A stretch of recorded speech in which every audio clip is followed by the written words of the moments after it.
Have you ever tried to dice fresh cranberries, only to have them roll away like tiny marbles? I know I have. It used to drive me crazy. Those little guys have a mind of their own, but I've got a foolproof method to keep them under control. Today, I'm showing you how I dice cranberries quickly and easily, without turning my kitchen into a cranberry escape zone. Let's get to it. First, I always wash my cranberries. Sure, they may look clean, but I don't trust them. I give them a quick rinse to remove any debris, because who knows where they've been. Then, I pat them dry with a paper towel. Wet cranberries are as slippery as soap, and I'd rather not spend my afternoon picking them up off the floor. Next, I take a moment to sort through them. I pick out any soft or shriveled berries because, let's be real, nobody wants sad, mushy cranberries in their recipes. Only the best firm ones make the cut.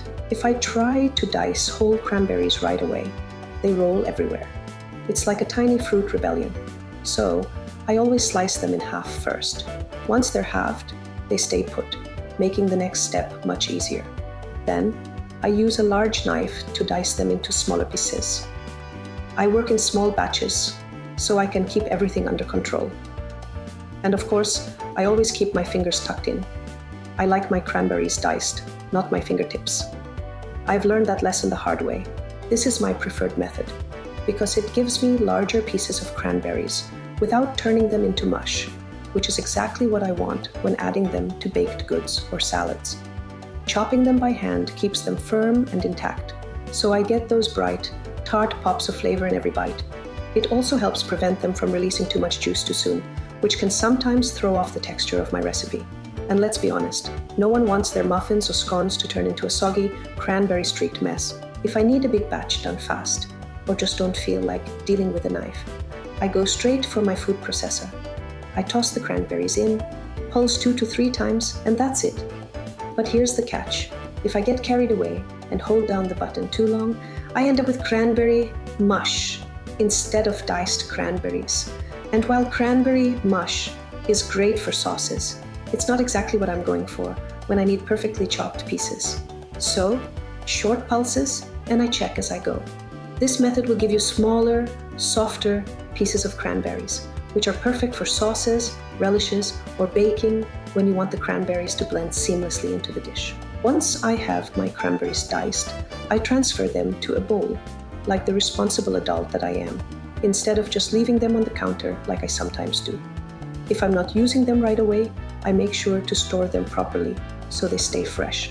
For short-term storage, I keep them in the fridge for up to 3 days. But if I want to stock up, I spread them out on a baking sheet, freeze them for about an hour, and then transfer them to a sealed bag. This way they stay separate and don't turn into one big, frozen cranberry clump. Trust me, it's worth the extra step. Stored this way, they last up to 3 months, meaning I can have diced cranberries ready to go whenever inspiration strikes. Now that I have my cranberries diced, I love adding them to all sorts of dishes. I mix them into muffins and scones for a tart little pop of flavor, toss them into oatmeal to keep things interesting, or sprinkle them over salads like some kind of fancy chef.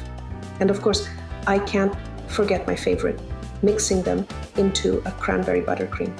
The tartness pairs perfectly with the creamy sweetness, and let's be real, who doesn't love a frosting upgrade?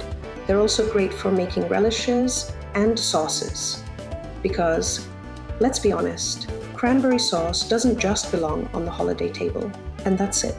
No more cranberries rolling off the counter, no more mess, just an easy way to dice them fast. Try this method and let me know how you use diced cranberries in your recipes. And if you found this helpful, don't forget to like, subscribe, and hit that notification bell for more kitchen tips. And if you want to see how I put these diced cranberries to good use, check out my next video where I mix them into a cranberry buttercream. Trust me, you don't want to miss it. See you there.